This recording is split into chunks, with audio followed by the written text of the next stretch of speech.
Hey guys, what is up? It is Serio10 here today, and I'm going to be giving you another amazing Disgaea deck profile, and I want to give a quick little apology. If you were looking at my last Disgaea deck, right, that was meant to be the best that you could do against, like, actual meta decks that, are going to be putting up field presence and generating advantage and have really large boards, like 6/5s for free, or 1/1 like 8Ks or 9Ks, just, ridiculous power levels that you're not able to hit, or just have advantage engines to where even if you do strip away a few of their cards, they're just going to immediately come back. That's the big problem with Disgaea. That's why you can't fight a lot of these decks. That's why you played Soul Rush. But I actually played Soul Rush as like a fun deck against trial decks, and I quickly realized Soul Rush has like a 30% win rate against everything. It just doesn't matter. You're gonna sack like a good deck 30% of the time, and you're gonna fucking get shit on by like a trial deck 70% of the time. It's just how it works. But so what did I start doing? I started thinking, wow, I want to make a good Disgaea deck. Something that can actually compete. I was thinking along the lines of a 1-0 flan line that has clock encore with a marker under it. It's a 6K, which isn't bad, but I decided I would go on WSDecks.com, and I scoured through literally every Disgaea build. And then I saw this one made by Brave, and this is one of the spiciest decks. I mean, I just looked at it and I just started laughing because it's ambitious. I'm not gonna say it's the best, but if you have like a casual like play area, this deck will probably do you pretty well. So let's get right into it. At level 0, we're playing 3 Fenrics. I mean, everyone knows that Fenric is probably the best level 0 out there for Disgaea. Gives 1500 to another card. He pairs really well with the Valvatores, and I'm kind of sad to not see that in this build, but this guy's so ambitious. Instead, he's playing 4 Overlord's Dignity Laharo. On reverse, it gets a marker under it. Like when it kills another card, it gets a marker under it.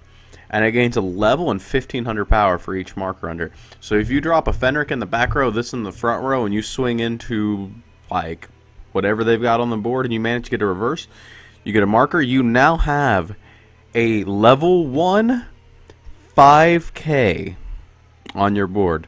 If you proceed to just like slowly trade with this until you get them to level 1, you could have this being like a level 4. Level 4 is actually not that hard, and it would have 4 markers under it, so that would be plus 6,000. It would be an 8,000 base level 4.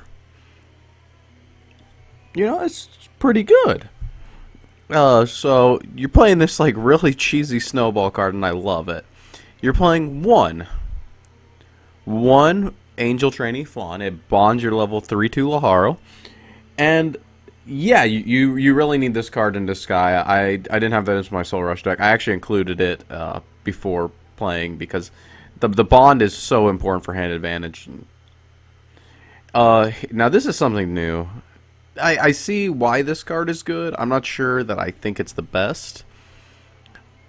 It's an Axle. You pay 1 when it comes into play, and you make your opponent free fresh. So if your opponent's like compressed really well and they went off at level 3, usually they'll have a lot of just like they'll have emptied their stock, and you can force all of that dirty deck back in. Really hurt their compression, and at the same time, it can also help your opponent depending on the situation, of course. Playing only 3 of the Brainstorm Desco, tap it. It's got some like 500 you don't care about, completely irrelevant, but it's got tap itself, Brainstorm, and then you have 2 of the Zenolith.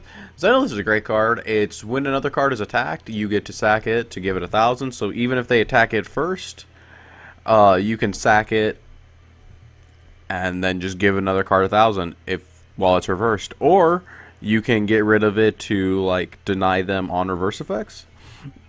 All pretty good. Now, oh my, this level 1. This level 1 is why I love this deck. Because it... I can't believe I never thought of this, but this is so spicy. So you're playing this this backup. It's a 1/1 1500 backup. Right? You think, that sucks, right?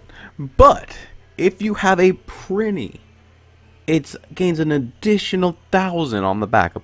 You're not having to back up a Prinny. You just have to have a Prinny on the board. And then you have a 2,500 1/1. You know, now we have 102Ks, but for an old set, this is actually pretty good. And we only run 3 Prinnies in this deck. And it's a global support for Laharo cards, which includes, you know, this really sacky card, your Laharo and Mouse. You know, you got a few cards that get a bonus, and it gives 500 to every card in front. So, if you have a Laharo in front of this, that's plus 1,000. If you have 2 of them, that's plus 2,000 to the middle. And then you get a 2,500 backup. Your level 1 game suddenly is actually not the worst. It's actually okay. Now, we're also running 2 Thief Angel Artinas. I don't like this card. This card was printed as a rare. I think it was a rare in Japan, too. It's a rare in the English Disgaea. And it is literally worse than a Monogatari comic. Because there's a Monogatari, it's a 4K, I think, against like 1,000 with experience 2. And it has the exact same effect, but instead of being on play, it's any time. It's an act. This is on play. You get to tap 2 and give a card on reverse top stock, blind. Okay, I'm not going to say it's great. I'm not going to say it's bad, because this effect is good. It's just only being on play, it's kind of bad. You're also running 3 Laharo. Mouse has Laharo in name, gains 1,000 from the Prinny. When it's played, you can force your opponent to shuffle back into climax. Really bad. I like to do with bars, because then my opponent can like be flooded with climaxes in their hand and be forced to like possibly put another climax into their stock that's dirty. But at the same time, you're just also giving them another negate. But it gives you on reverse salvage, so you know, it's not a climax combo. It's a pretty good card. You're only running 2 former Angel Fawns. It gives all your cards hand encore. And then you have a pay 1 to salvage a card when it dies. It's pretty good. I think it's one of the better cards in Disgaea. I think it's one of the reasons to play Disgaea. Just having everything have hand encore. That's still kind of relevant even today. Now, Disgaea is, like I said, a really bad set. 1/7K vanilla. And this is probably one of your best cards at level 1, because with 2 of these, this can be a 1/9K. And then on defense, it's like an 11/5. It's absolutely massive. But, you know, there's not really much you can say about that. Now we're going to level 2. Now, this is what I like about this build, too. Another good thing. He's only playing 2 of this most evil Overlord Laharo. And I think that's the right call, because this card gains 3,000 power when you play the climax as a stock soul, and then it gets like an on reverse burn 1. My biggest problem with this is that you always want to have the Laharo loop and then paying a lot of stock for this. And I always felt like if it's a climax combo, you should be running like 4 of them or something like that. But especially if it's like a finishing climax combo, because what this is a finishing combo. It's a 10-5 finishing combo where you have to reverse. You're not going to be reversing shit at level 3, which is when you're going to be wanting to get the reverses, because you don't want to be pinging your opponent to level 3. You want to be pinging your opponent to level 4. So he's only running 2. I think that actually helps out a lot with consistency. It helps out a lot with your stock cost. It's a great call. And 2 mid-boss. I mean, you have to play mid-boss. Free fresh if you have 5 or less cards. Ping your opponent for 1. Great card. A lot of sets would love to have a card this good. A lot of sets don't. Now then, level 3. Running 4 Laharls, you know, pay 2, play it, heal 1, banish, salvage 2, repeat. And then 2 Disgaeas, which I know it's the only other healer that Disgaea has, which is a sad story because it's like a 10-5. It is a no, it's an 11k. Yeah, it gets 500 times the level of the card in front of it. So it's a 10-5 against level 2s, which means it dies to like all of the early play killers that are shit that people might be playing. It's 11k against level 3s, which means that like every level 3 in existence pretty much can get over this. And if not, even if it's a bad level 3, like power-wise, like Yami, you can just... Well, no, because Yami has a level support behind it usually. So, yeah, this card is just bad power-wise. It doesn't have synergy with any of your back row printies. It's just... And you have to tap 2 to play it. He doesn't play the change for it. I mean... The thing is, though, this deck is so spicy, I'm willing to try it out. I tried it. It actually worked fine. You usually had the printies to tap. You usually weren't playing 2 Disgaeas in a single turn, since you only play 2. So, that's pretty cool. Now, events, I'm really torn on this, because as you guys know, I say Winged Slayer is bad. That's what I think. I think that, you know, taking the damage isn't worth. Now, on the other hand, I'm a fucking degenerate. I think that this, like, Pudding Mountain card is fucking amazing. So, looking at both of these, also, there's, like, anti-synergy between these 2 cards. I think that's the most disgusting part about this, is, like, the anti-synergy. That's just so apparent. Winged Slayer, you take damage until you level up, and then your opponent's field gets nuked for minus 3k. If a card hits 0 attack, it dies, so this kills a lot of back row cards.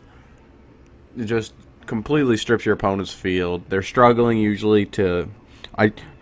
older sets would struggle to like come back from it. A lot of newer sets usually, like, at least every time I've used this effect, my opponent just slams down the same card in the back row, or they have a way to get it back.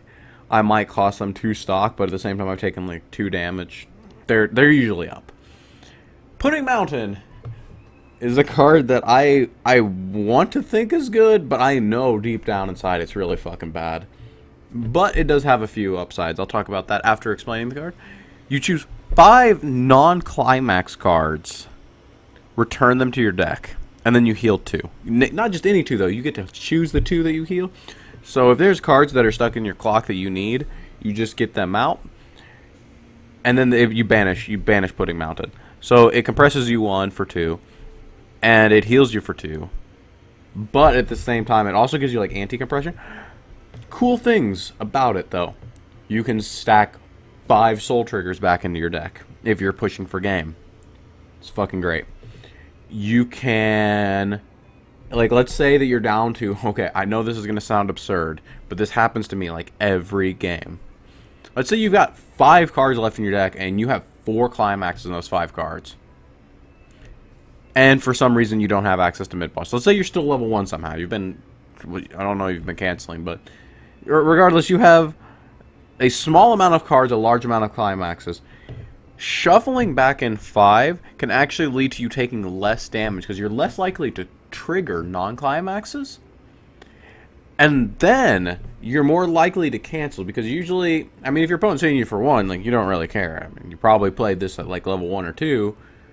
You've got damage to spare. If you're playing this and then they start hitting for 2 or 3, I mean, it kind of works out the same. You're probably not going to take more damage as long as you're not like horribly skewing. And you never want to use this if you have no climaxes. Like, if you have no climaxes left and use this, you deserve the full level of damage you're going to eat. Now, for the climaxes, I'm not sure about if I agree with this climax spread. I'm going to tell you guys what I think is better in a second. But you're running 4 Overlord passing through. It's like a top of deck to stock for +1 soul. Absolutely awful. I hate it. Because this usually means blind stock a climax. And then you're playing 4 of this gate with Valvators on. I guess you could play the Prinny one if you wanted. Personally, if I were to change anything about this, since there's like 10 greens. I would find a way in this to put in the 1-0 flawn. Like maybe cut the Artinas. I mean, the Ding Dong, this is so situational. I don't know if this is going to, like, win me a game, and I'm going to be like, oh, man, never mind, this card's fucking amazing. Maybe cut this. Find a way to cut, like, 8 cards in this, or at least 7, and put in the flawn change, and instead of playing this, you could play the 2K1s, where you get a draw, but at the same time, if you're playing the 2K1s, you're going to be losing out on damage. But that's just my thoughts on the decks. If you liked it, hit that thumbs up button. Give a shout out to Brave, because Brave over here has made an amazing deck. And I really look forward to playing this more. I think that this deck is one of the most ambitious things I've ever seen. At least for as far as Disgaea goes. You know, try it out yourself. Hopefully it works out for you guys like it's been working out for me. I've won 2 out of 3 games with it against, like, meta sword art. I'd like to play more, but, you know, it's hard to get the games in. Leave a comment down in this comment section if you have played it and if it worked out for you. And make sure to subscribe for whenever I actually do more Weiss content. I'm looking forward to going to the Indianapolis regional soon. I'm going to be playing 2-Lover. I'll be posting a deck list of that after it's over. I feel very confident in the build that I got. It's working out. It's not the generic. It's alien. It's alien trans. It's not trans housework. But, you know, wish me luck, guys, and I'll be dumping that deck profile out here shortly. Until next time, this is Serio Tenon signing out.